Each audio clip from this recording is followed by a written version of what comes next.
Good evening, people of God. Yes, this is Apostle Dean tonight. Yes, I'm going to bring a word tonight on this Easter weekend upon the ultimate sacrifice. I once wrote a track that I used as a tool to evangelize people, and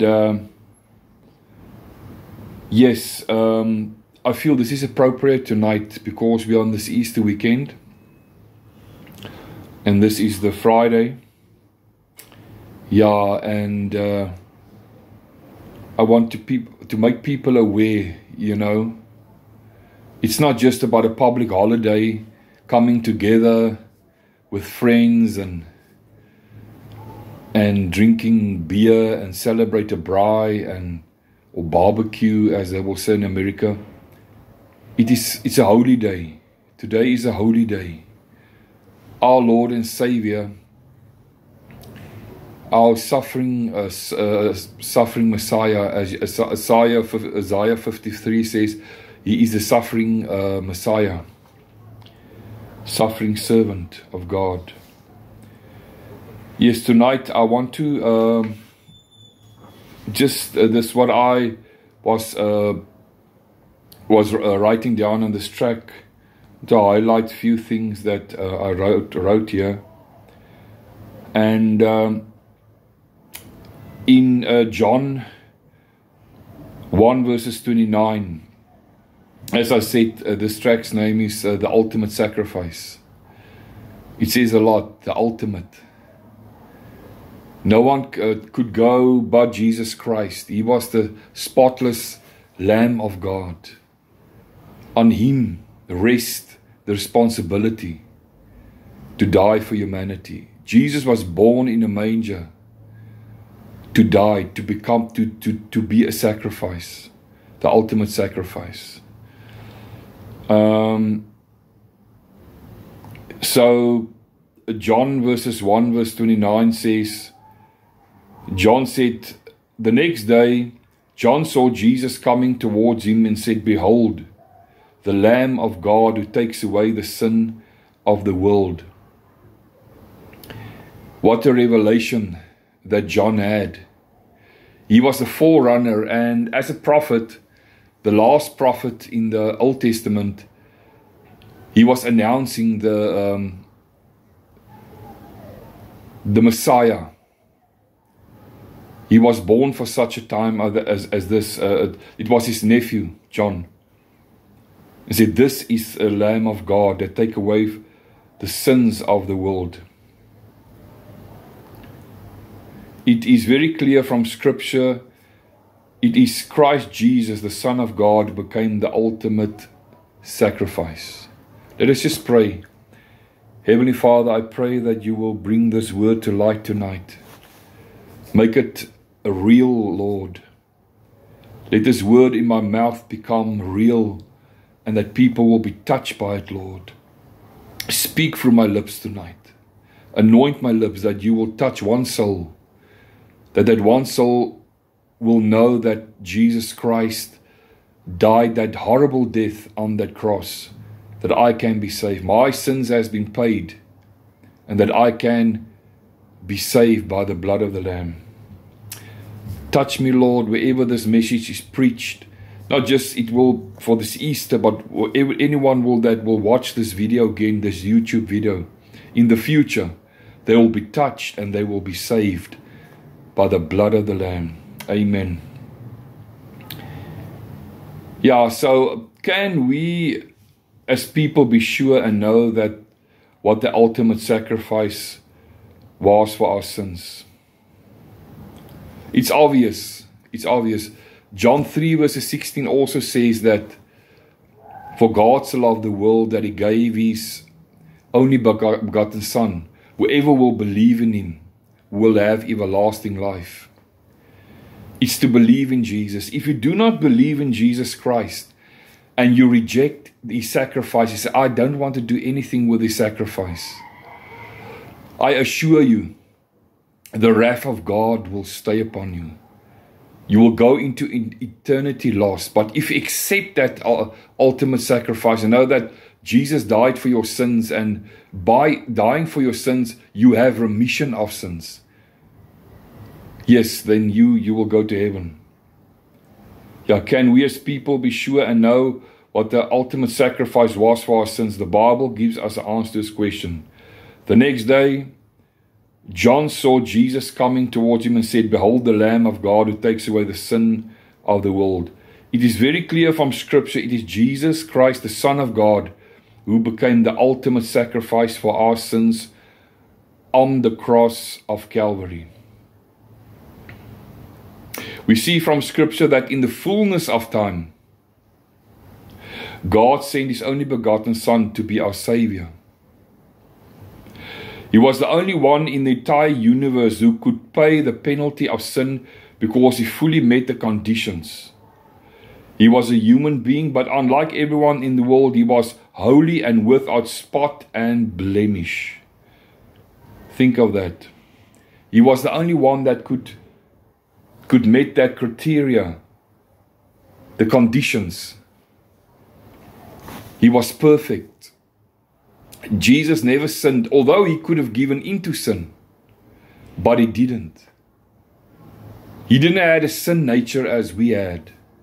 He wasn't born with a sin nature, because the Bible says that He was conceived by the Holy Spirit, that therefore He inherited the godly nature, the true godly nature. As we become born again and we give our lives to Jesus, we also have inherit that same nature. Amen. He was the only one in the entire universe who could pay the penalty of sin because He fully met the conditions. He was a human being, but unlike everyone in the world, He was holy and without spot and blemish. Praise God. Our substitute Jesus took the just penalty due to all mankind by voluntarily dying in order to satisfy God's justice. He carried the wrath of God in order to satisfy God's justice. He also said, Lord, if it's not your will, but my will be done, when He was in Gethsemane. He knew that it was the will of God that he must go now. He was betrayed by Judas. He was betrayed by Judas in the Garden of Gethsemane. So it was the will of God. God allowed it that Judas would betray Him. It was a done deal in heaven. Christ would bore the sins of humanity. And because Jesus was also human with human limitations and human affections, I can call it human, His flesh couldn't take it. His flesh, the Bible said when He was praying, his blood became, his sweat became blood. And according to doctors and scientists, when they believe that the anxiety that Jesus Christ experienced was so high, on such a high level, that His sweat became blood. He was in anguish. His soul was in anguish because He knew He will not just carry one person's sin. He will not just carry one or two persons' sins, but the whole world. I don't know how much how much humanity there was on the earth those years. It might have been 3 million. 3 million people. As historians said, it could have been a bit more. But the earth was not populated as it was like today. But even if He had to die for you alone, He had to go for you especially, He would have done it. You see, Jesus was driven by his Father's love to do a task. Praise the Lord. He was a human being, but unlike everyone in the world, he was holy and without spot and blemish. Praise God. Our substitute Jesus took the just penalty due to all mankind by voluntarily dying in order to satisfy God's justice. Our substitute Jesus set mankind free from the penalty of sin. As we see, millions of sacrifices slaughtered from the time of Moses in the Old Testament to Jesus Christ in the New Testament, it could not please God's justice. By dying on the cross of Calvary once and for all our sins, that pleased God's justice. So all the sacrificing of all the lambs over the years and centuries, put it this way, it is just for a year, it covered it. The goats of bulls and of lambs, it just covered it. But Jesus had to die to break the power of sin. He had to become it because he had to become in a human form as a sacrifice of the Lamb of God. In our stead, he came so that he can completely die for our sins of our past, our future, and also of our present sins. Isn't that a hero? I preached once a message in 1995, Christ our hero. I would say no one else ever died for us. I mean, this is what makes the Christianity so unique. The one that died for you died so that you can have a relationship with the Father. Jesus died so that he can bring you back to the Father. That relationship between the Father and humanity can be restored. You see, in the Old Testament, or in Genesis, man sinned because of Adam and Eve's disobedience. So Jesus had to become the sacrifice so that he can bring humanity back. You know, as the priests, they go in once a year into the holies of holies. And they were in the office of a high priest, meaning that as they go into the holies of holies, their lives had to be right with God. If there was something wrong in their lives, God will not accept the offer. Think of that. But we know that when Jesus hung on that cross, everything was right with Jesus. Jesus had no flaw. Jesus had no impurity. Jesus was clean. Jesus was holy. Your God that died for you was holy. His body was in lacerations because of the beatings. He looked like an animal. The blood streamed from him. Oh, why would people reject such a beautiful Christ? Hallelujah. And what he's done for us on the cross.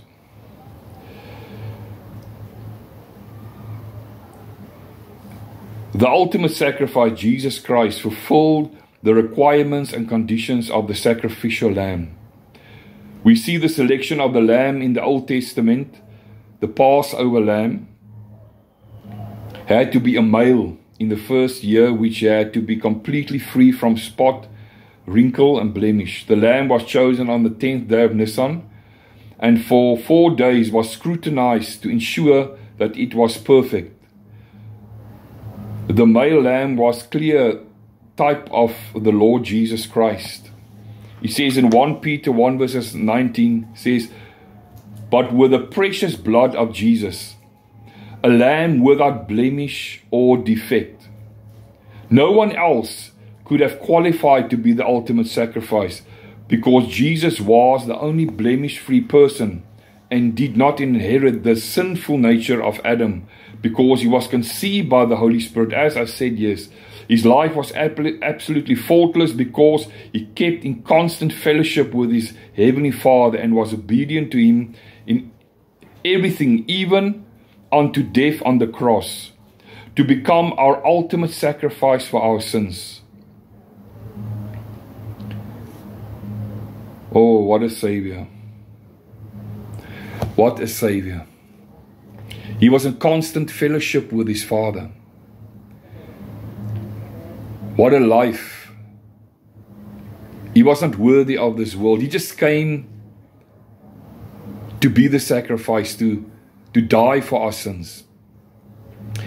I would say, as one preacher once said, that if you will, say for instance, if you reject Christ today as your Savior, He will be your judge tomorrow. The Bible says that every knee shall bow under the earth, on the earth, and in heaven, that Jesus is Lord. So everyone that's in hell, they will bow their knees before Christ, because Christ will judge them. The books will be opened one day. And if your name is not found in the book of life, if it is not found there, it is logic. It is simple, it's clear that you have then not accepted the sacrifice of Christ. You see, millions of people in the Catholic Church, and this is what I said. I say it with tears. I say it not with gladness. You cannot accept your priest to be the mediator between you and God. You cannot confess your sins before the priest and then you take your sins to the Father and say, Lord, forgive them. No, you have to confess. The Bible says in 1 John 1 verses 9, if we confess our sins, we will be cleansed. We will be forgiven of all our sins. And Easter, they emphasize the death and the burial and the resurrection of Christ. Let me tell you, if your pastor or your evangelist or your teacher or anyone you know just preach the cross on Easter and they don't preach it on every Sunday or evening, whenever, I'm telling you, then your walk with God is futile. It's nothing. It's the cross message, to preach the ultimate sacrifice, Jesus Christ. It's not just a message of the evangelist. As we know, Billy Graham, he drew millions of crowds, thousands when he was on the earth. He passed away 2018. But it's a responsibility of every child of God. The Bible says, go ye then and make disciples of all nations. Everybody must preach the message of the cross, the ultimate sacrifice. We must preach the ultimate sacrifice, Jesus Christ. We must preach it where we live, to our neighbors. We must preach it wherever we go. We must be clear. You must know what Jesus did on the cross. Jesus died on the cross and He paid for all our sins. And that's a lie that many preachers in the charismatic movement say, that Jesus had to do another work and to go into hell and preach and to suffer and to be attacked by devils, and then the Father would say, no, leave my son, the price is paid. It was paid on Calvary, and that was enough for the Father. He died for the effects of sin. He became sin. He became sin that we can become the righteousness of God. The ultimate sacrifice. What a pity that Muhammad and Buddha, when they died, they didn't have the positive confessions. As I've read, they didn't have positive confessions. They lack knowledge of Jesus Christ. They lack knowledge of what is life. What's the purpose of life? They didn't know. Buddha tried to bring philosophies to his disciples. Philosophies to his disciples. Philosophy will not save you. It cannot make you a better person. It is about Jesus Christ tonight. It's about the shed blood of Calvary. You see, when everything has faded away, when religion has faded away, the cross stands as a memorial of God's love. Generation to generation, the cross, Jesus Christ, the ultimate sacrifice, stands as a memorial to the Father. What Jesus did was the most momentous, historic, and the most unselfish act that was ever portrayed or being done in history. There's no one else that can fulfill that what Jesus did. Jesus Christ. Oh, how wonderful is our Savior. He was born in a manger to go die naked on the cross without a stitch of clothes. You will many times seen there was a towel around him or something was put around his waist.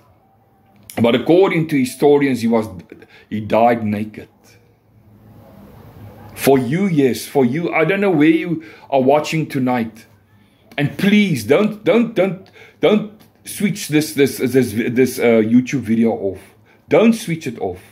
Listen to what I have to say further. Do not switch it off. God wants to speak to you. Listen to this message. Share this message when this YouTube message is being made. Share it, because souls are going to hell. They have to know.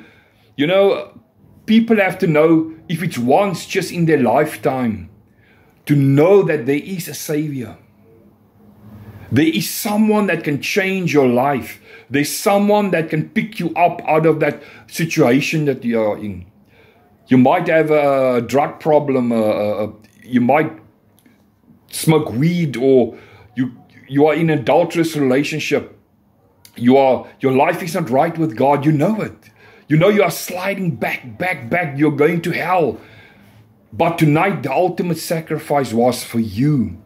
The cure to your situation is the blood of the Lamb. Nothing else. The blood. You don't need AA, Alcohol Anonymous. You need a blood transfusion of the blood of the Lamb to set you free from that drinking problem, from that fornication problem, from that backslidden problem. You need the blood to cleanse you from your head to your toe tonight. It says here in 1 Peter 1 verse 19, but with the precious blood of the Lamb, without blemish or defect. You know, a lot of the blood, they say you got all this blood when you get blood transfusions. I don't know, A negative, B positive, all this positive, A negative. I haven't got all the dinges to say that. The alphabetic order or alphabetic dinges, but I know this is J blood. This is JP, Jesus positive blood. You need that transfusion. You see, there's a lot of people that say that you can become clean. Churches that you can live a good life. They want to give you a false blood transfusion. I can tell you tonight, that's a false blood transfusion. The only way that you can have a true blood transfusion is to come to the cross. Tonight you must come to the cross. It was a place of sorrows. It was not a place of defeat, it was a place of victory. Victory, the angels rejoiced when Jesus hung on the cross and he said, it is finished. Angels rejoiced because they knew that it was fulfilled completely. Jesus fulfilled it completely. The Savior fulfilled humanity's, for them to be saved from the clutches of hell. That they can have the Spirit of God fully in them. In the Old Testament, the Spirit just came on the prophets and the kings. But in the New Testament, because the blood, the full sacrifice has been paid, the Holy Spirit dwells in us. Don't you want the Holy Spirit to come live in you? Why do you have to go through life without light?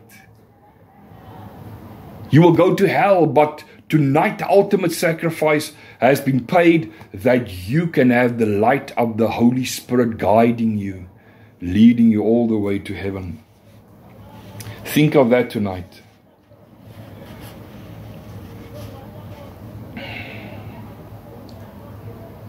I want to ask you the question, dear friend, if Christ gave His life voluntary for our sins on Calvary as the ultimate sacrifice, would you not like to give your life voluntary to Jesus Christ, the spotless Son of God?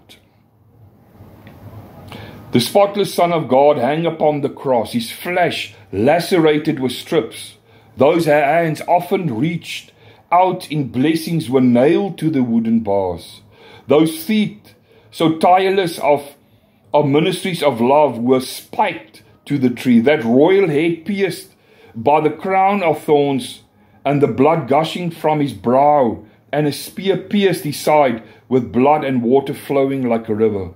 All this He endured for you and I, so we can have everlasting life. Now is the time for salvation. You know, I've heard a story of a certain person. He loved money. And as he was dying, he had money in his pocket, on top of his pocket. I know of his pajamas, there was a pocket.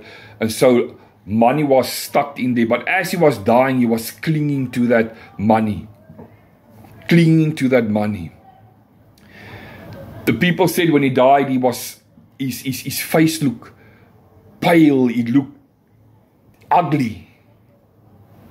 You see, when you die, you must cling unto the hands of the ultimate sacrifice, Jesus Christ. When you die, you have to cling unto that blood-stained hands. Then you will make eternity. And I don't want to keep up your time tonight too long. But if you want to accept Jesus Christ tonight, like I said, now is the time of salvation. Don't put it off any longer. Say this prayer aloud if you want to make Jesus the Lord of your life.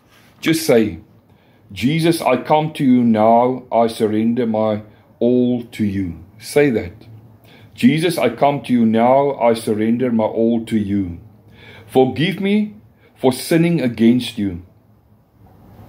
I will follow you all the days of my life. Amen. I accept you as Lord and Savior. Come into my life. Write my name in the book of life. Amen. Dear friend, if you say this prayer, you are now a child of God. Welcome in the kingdom of God.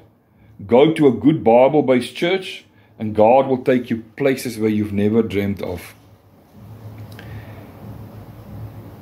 You see, we cannot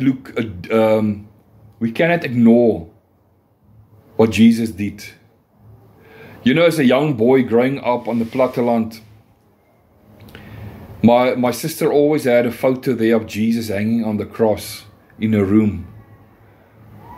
You know, I wish, I accepted the Lord when I was 18, but I wished I could have accepted the Lord when I was much younger. But I could see how the hand of the Lord was upon me. But today, the ultimate sacrifice has become more real to me. The person Jesus Christ has become more real to me. Because I want to follow in His footsteps. I want to be like Him. I want to be like Him. So remember this message, and for you that, the ultimate sacrifice. John 1 verses 29, it says, the next day John saw Jesus coming towards him and said, behold, the Lamb of God that take away the sin of the world. I want you to have a wonderful Easter weekend. I want you to go to church and enjoy the services, have fellowship with the brethren, and enjoy your night further until we will see each other again. God bless. Amen.